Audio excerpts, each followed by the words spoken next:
patuloy na pagpapatupad ng mga batas trapiko sa ating mga kakalsadahan, isang intensified anti-carnapping operation ang ikinasa ng PNP Highway Patrol Group sa Barangay Baco Oriental, Mindoro. Magbabalita dyan si Police Master Sergeant Ivy Taganas. Good morning po, Colonel Mangyalen po, ang Regional Chief ng Regional Highway Patrol Unit Mimaropa. Andito po tayo ngayon sa kahabaan ng National Highway or Provincial Highway ng Baco, Municipality, Oriental, Mindoro.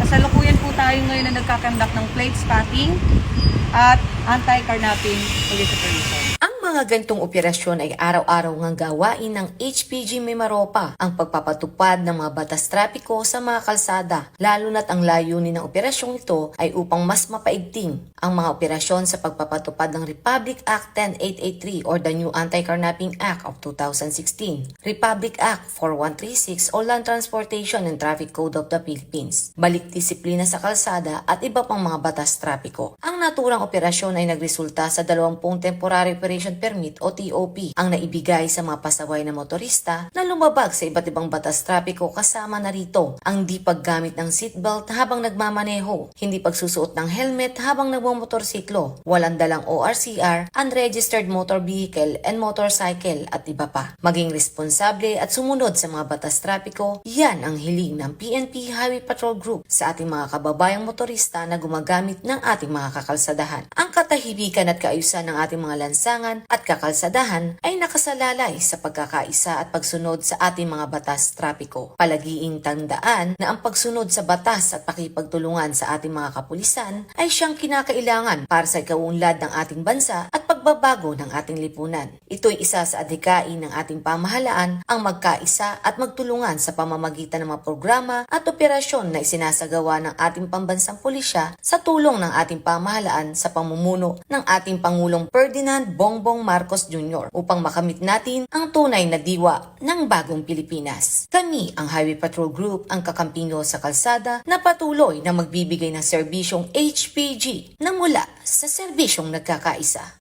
Para sa iba pang balitang dala ng serbisyong HPG, tumutok lamang sa aming Facebook page at YouTube channel na Police News Network.